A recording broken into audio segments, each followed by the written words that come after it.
I think he wants to just abolish income tax, because income tax is one of the few progressive taxation methods we have at our disposal. I think the goal here is to reshape our taxation structure and move directly to tariffs, which would work as a regressive tax.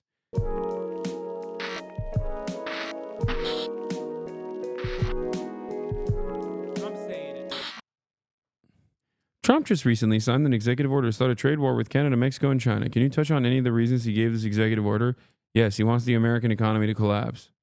Okay, all jokes aside, we'll get to that in a second. Don't worry. And by a second, I mean right now. Trump has announced new tariffs on China, Canada, and Mexico. In Virginia, pretty much split Republican-Democrat. A purple town, they call it, in a red state. You want to know why he's doing this? Because he's secretly in the pocket of Xi. That's why. He wants Xi. Chris voted Donald Trump, and contrary to most economists, he thinks that tariffs will mean more money in his pocket. And if we're making more money on tariffs, that means our taxes, American citizens can pay less taxes. Will it affect your business? No, it'll help. It'll help a lot. How will it help? I think cost of goods will go down. Being a Republican is just living in opposite reality. Okay, that's it. That's it. There's like no other way to analyze, interpret what's going on. Okay. Nah, you don't understand. This thing that is literally a regressive universal sales tax, because the middle, like the import exporters that are the mediators, are going to be paying for the cost of the good at the point of arrival, are going to carry over that cost to the consumers. That is actually going to cut prices somehow. 83% of Trump supporters support the tariffs. What? 83%? Oh, dude, America needs to be studied like a lab rat. Okay? America and the American mind, especially the conservative mind, okay, needs to be dissected and examined thoroughly. The amount of worms we would uncover in the brains of the average conservative.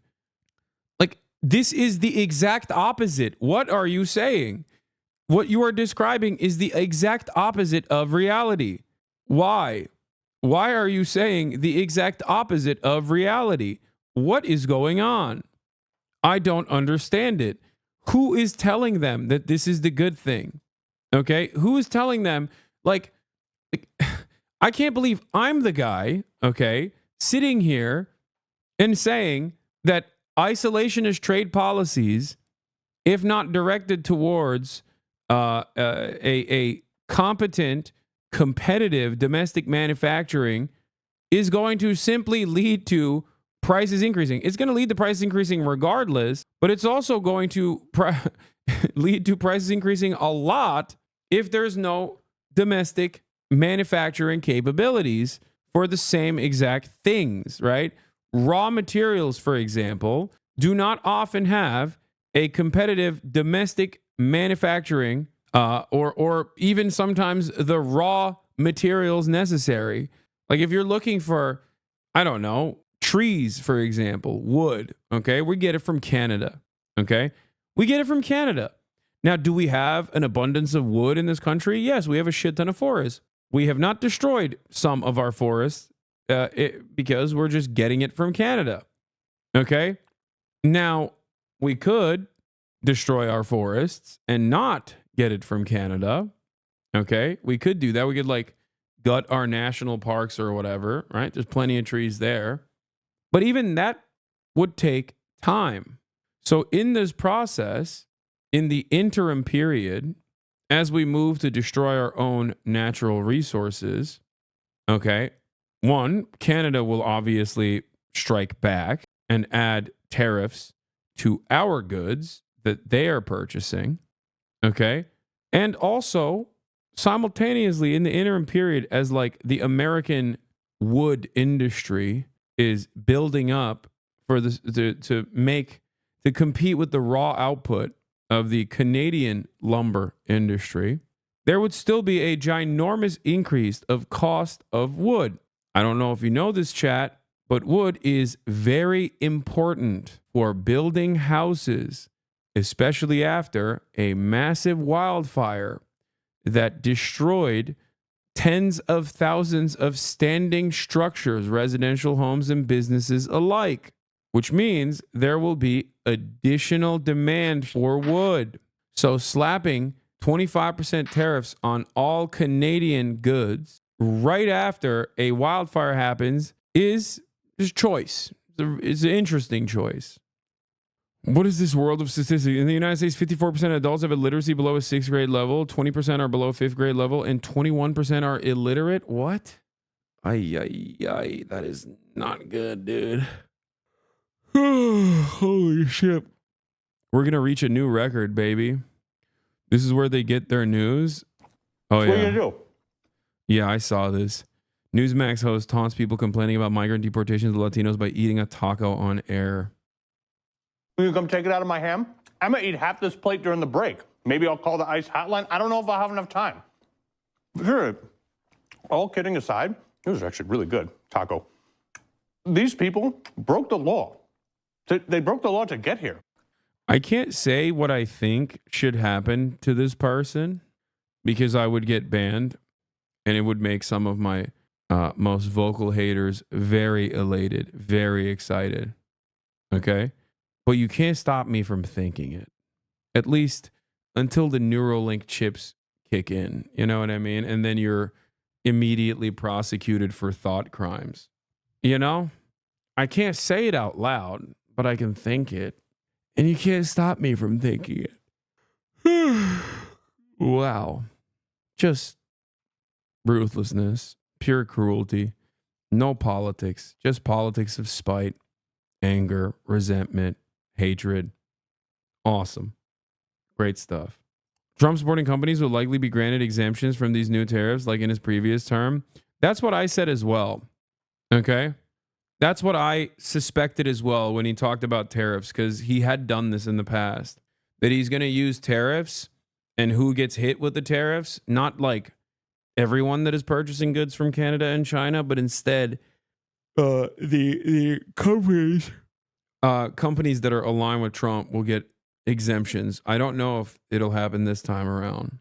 The second reason for the tariffs, I think, is because he wants to destroy income tax.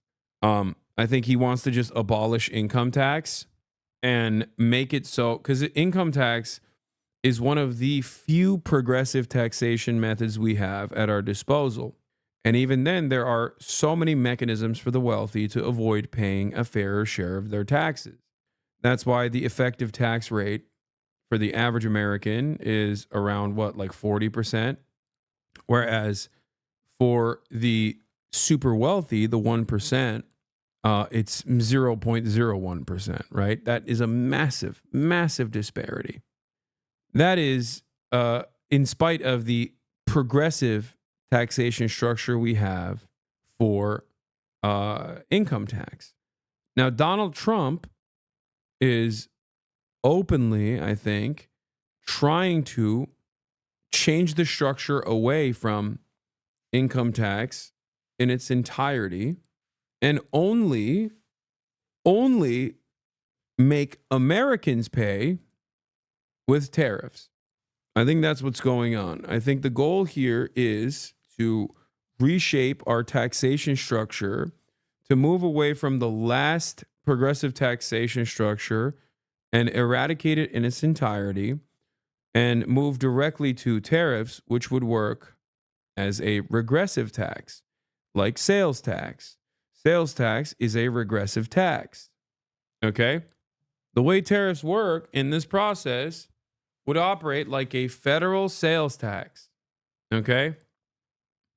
To promote freedom, fairness, and economic opportunity by repealing the income tax and other taxes, abolishing the Internal Revenue Service. Okay, come on. And enacting a national sales tax to be administered primarily by states. Yeah, come on, dude. Come on, chatter. I mean, this is people try to push insane bills all the time. This is one of them. You can call it a patriot tax or call it whatever they want to call it. But I'll just say it like this. Considering that this is the initial reaction to the tariffs, I suspect that a lot of people won't recognize when they're paying significantly higher prices. I don't think they'll recognize where it's coming from or why they're paying higher prices. They'll probably still find a way to blame black people or something. They'll say, oh, it's DEI. Where is the guy? I just caught someone saying something insane. Oh, Patriot HVAC Services. Sometimes you got to crack a few omelets to make a tariff. I'm fine paying a little more as long as the bad people being deported. This is a meme account. This person is not being serious. Okay? Make no mistake. Do not be duped. His name is literally Patriot HVAC Services. Okay? All right, I got to pay. Yeah, I think eggs will be cheaper. Right now they're too much. They're like $1 million.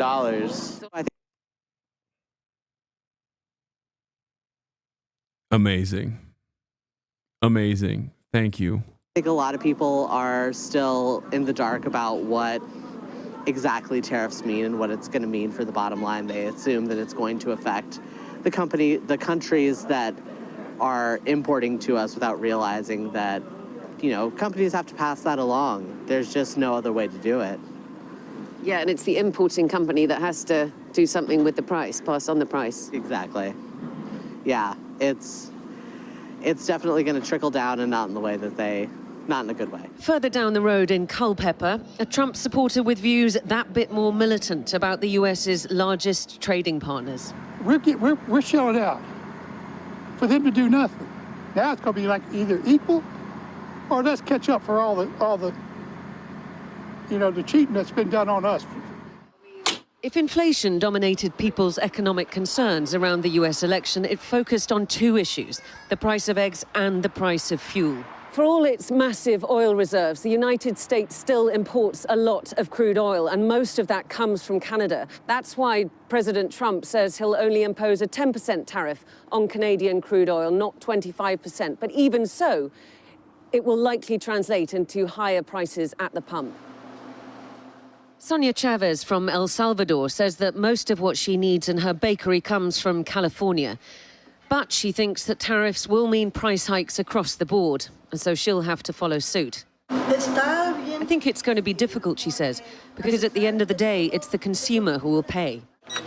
If America's trading partners are confused about what tariffs the US president means to impose and when, then the American people are too. Unsure either what tariffs mean or how they'll affect them. Diana Magnay, Sky News in Culpeper, Virginia.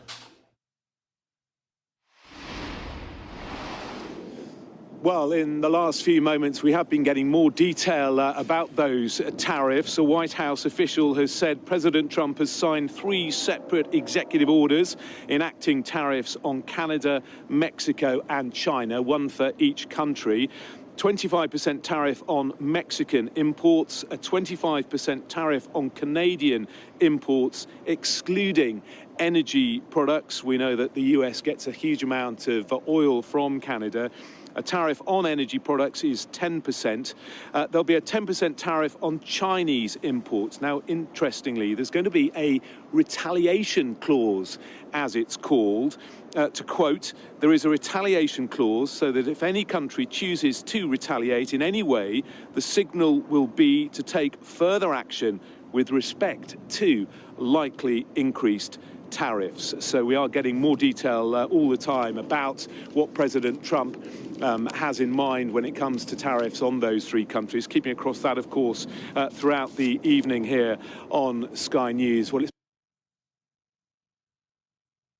The White House says 25% tariffs are going into effect today on goods coming into the U.S. from 2 of the country's biggest trading partners, also the closest, Mexico and Canada. So what impact will President Trump's move have on American consumers, your wallet, where? ABC's senior White House correspondent Selena Wang joins us from Washington with those details. Good morning to you, Selena. Hey, good morning, Janae. Yeah, this could have a huge impact on American consumers. But remember that President Trump had campaigned on lowering costs for Americans, but these tariffs could have the opposite effect. It could increase prices on everything from avocados to tequila, cars, electronics, clothes, and more.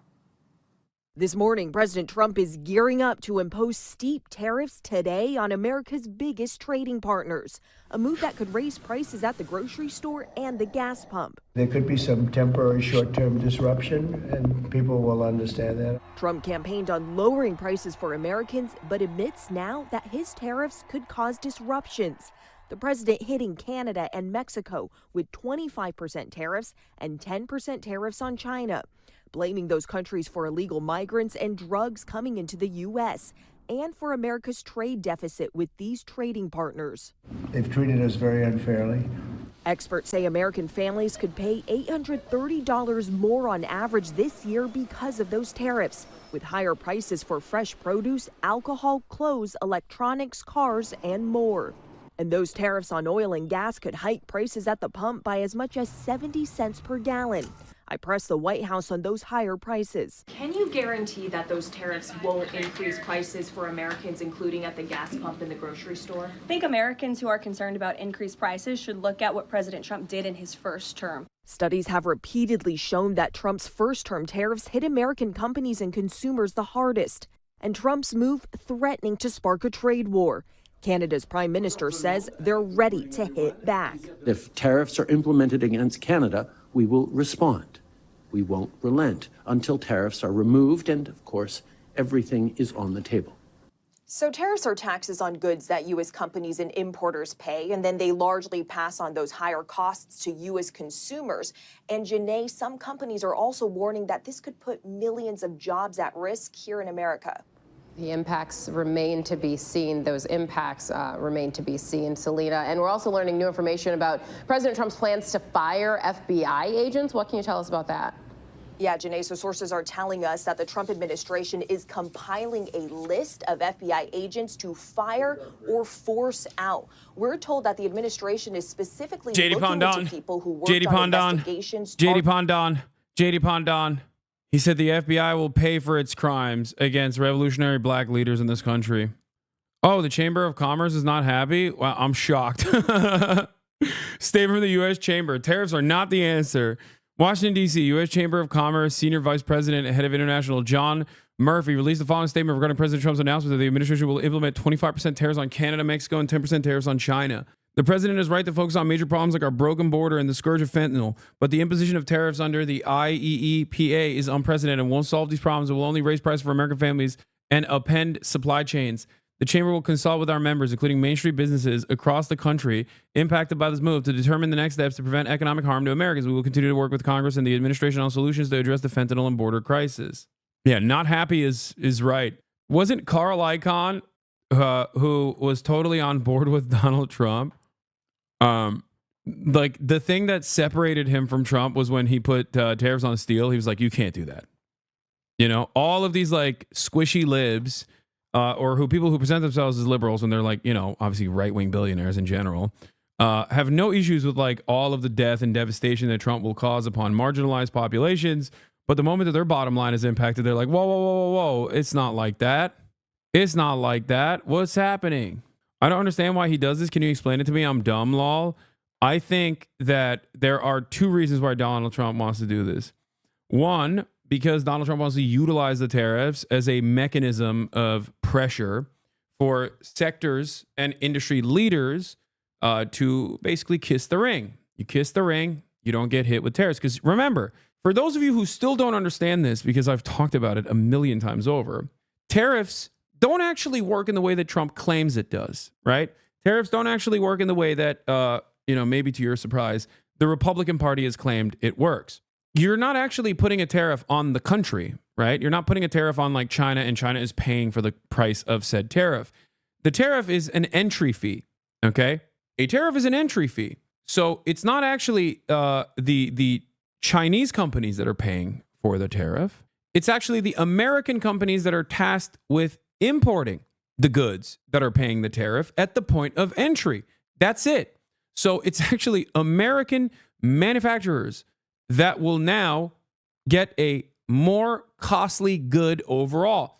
Because if, let's say, you're getting your t-shirts shipped from China, right? Your garments, you're a garment producer, or the raw materials necessary to produce garments in the United States of America. Let's say you're getting that from China, right? Now there's a 10% tariff on all Chinese goods, okay? Which means you have to pay a 10% entry fee on everything that you purchase, which means automatically the garment manufacturing goods are now 10% more expensive. So when your garment, when you're selling your wares to a factory that is tasked with making t-shirts, at the point of purchase, that second company is basically buying a 10% more expensive product.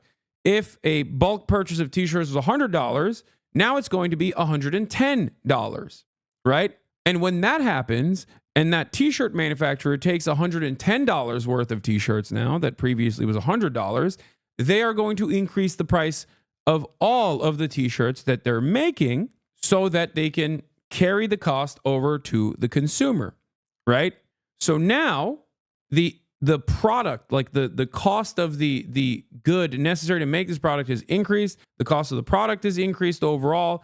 And every step of the way, from the point of the merchandise, the point of the goods entering the United States, all the way to the point of the consumer purchasing it at a store, the cost of that t-shirt increases every step along the way. Okay?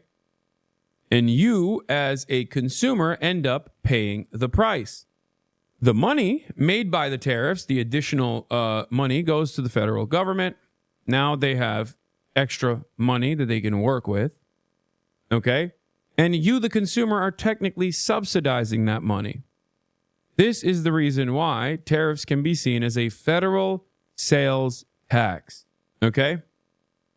Now, what's, I guess, somewhat interesting about this process is that there's also almost always retaliatory tariffs from the other country, which, and for the record, when tariffs do happen, okay, if there is no competitive domestic manufacturing, of course, trade of that sort of commodity, or all commodities, if all commodities are tariffed, will actually decrease because people will seek out cheaper alternatives. So they will move in the direction of like Vietnam, for example, or another manufacturing hub that isn't China, that will still make the same or similar products without the additional cost associated with it. Now, of course, changing your manufacturing to a different country is an arduous and relatively costly process. So that in and of itself will also yield more expensive goods at the point of purchase. So there's also that issue in the interim. And the retaliatory tariffs, on the other hand, will also yield the same exact results. China will engage in retaliatory tariffs like they did with soybean, right? That's what they did when Donald Trump, in his first administration, engaged in tariffs on steel from China. And China said, okay, we're putting a tariff on soybeans. This ends up harming the American manufacturers because now the Chinese government is looking for alternatives to purchase soybeans from. So they're not going to get it from America. They're going to get it from elsewhere. And at the end of that process, it ends up harming the American manufacturers. Okay? Nah, companies are getting faster and cheaper at changing countries. The shell game continues, but yeah, it's just a Band-Aid. Yeah, but still. And I say this, I criticize all of this for the record, while also maintaining the position that tariffs on particular goods is not necessarily a bad thing. While on the one hand, I want a BYD car, I wish that American manufacturing was interested in making competitive electric vehicles.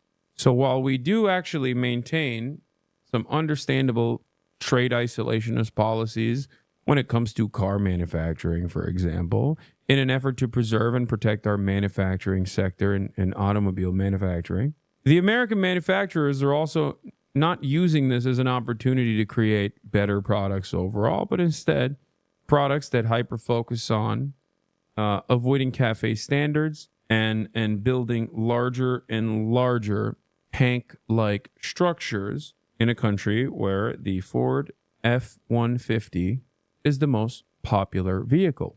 I considered that to be an annoying nuisance while still maintaining the position that I understand why there is a necessity for some tariffs on some goods. Why? Because the automobile industry in the United States of America is a competent and competitive manufacturing force that already exists. Now it's in a state of disrepair. It's been crippled. It's for profit seeking has truly eviscerated this sector as well, just like every other sector.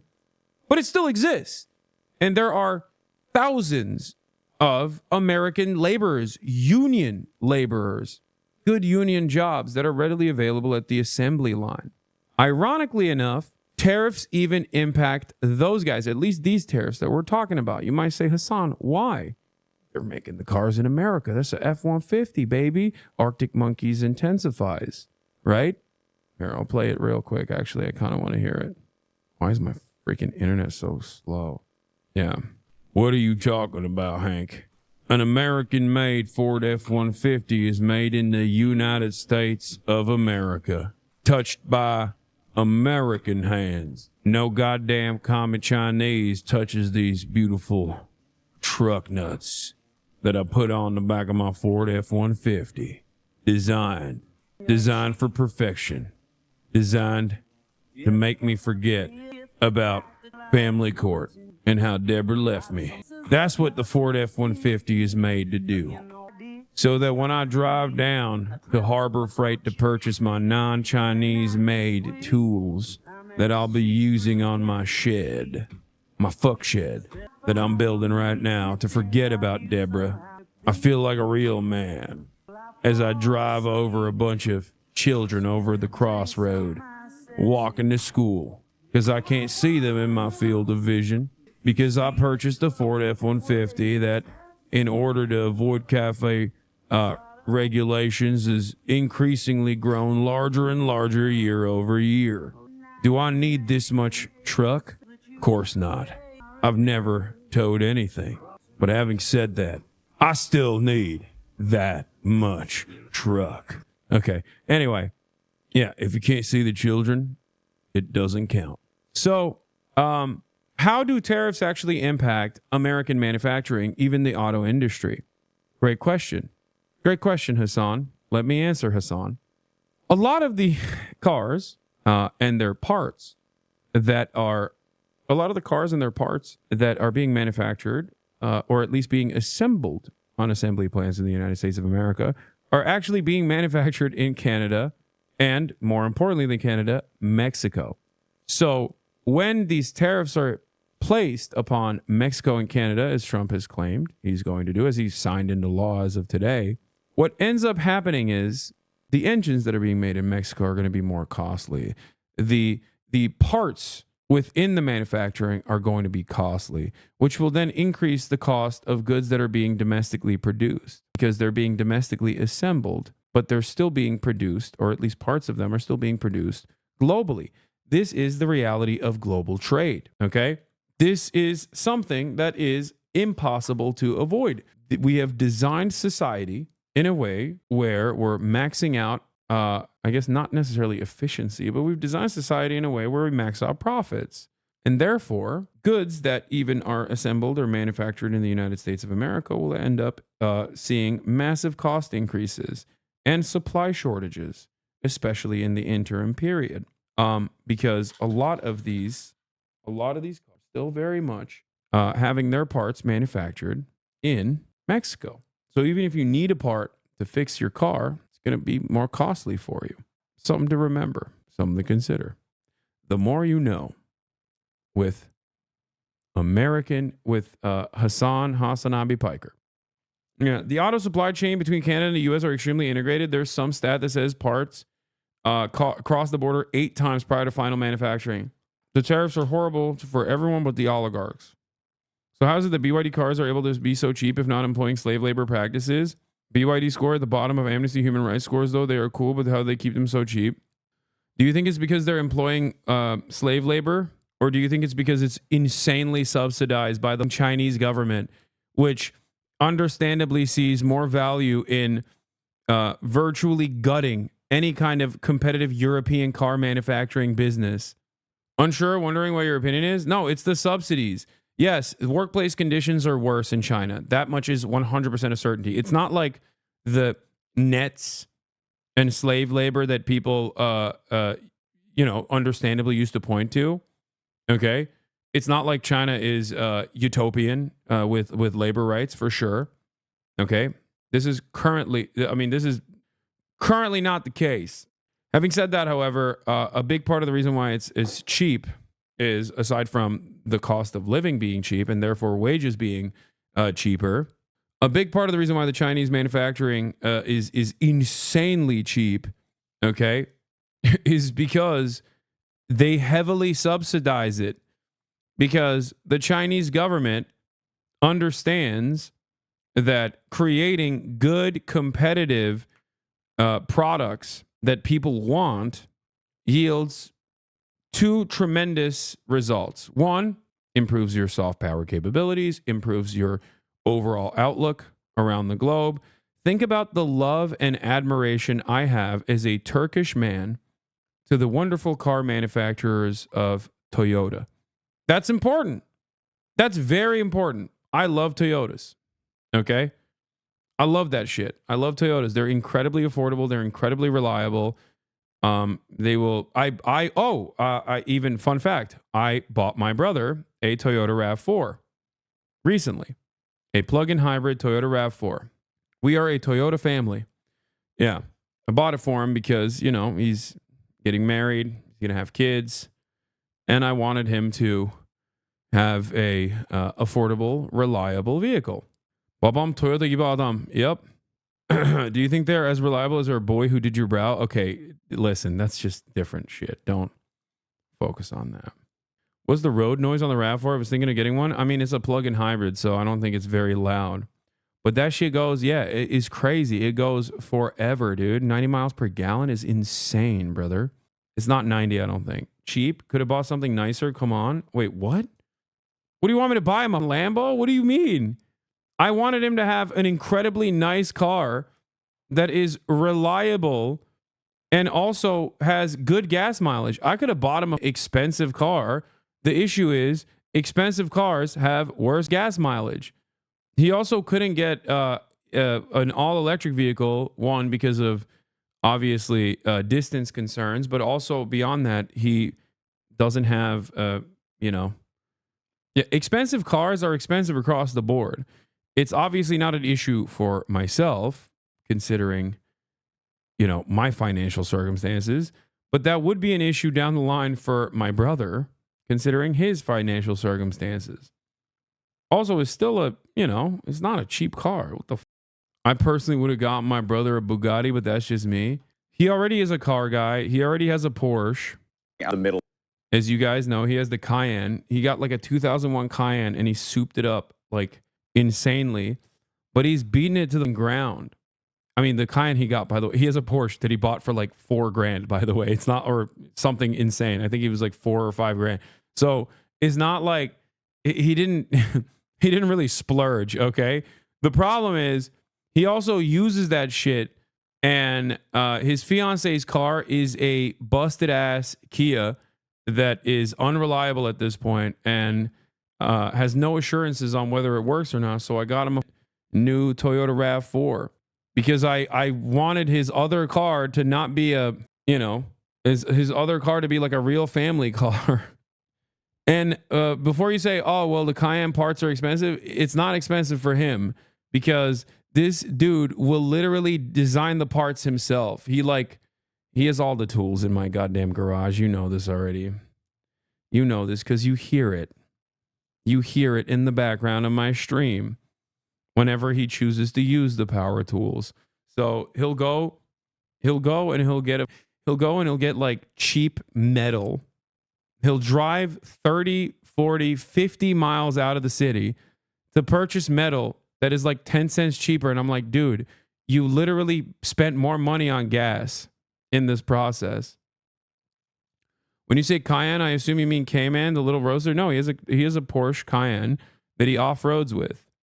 He also got the chassis of a Cayenne 2001 chatters.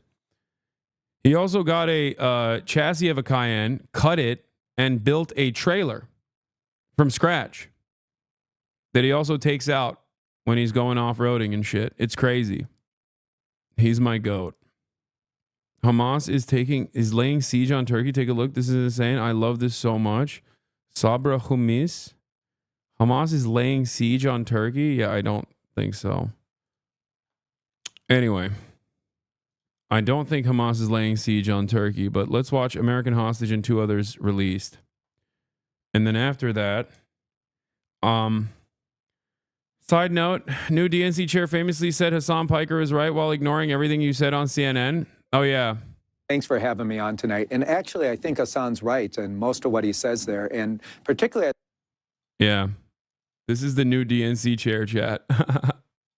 That's why it's so funny when people are like, well, why is nobody paying attention to this drama YouTube that is just like 10-second clips clipped out of context? You got the new DNC chair on the Aaron Burnett show being like, Hasan Piker is right. I agree with him.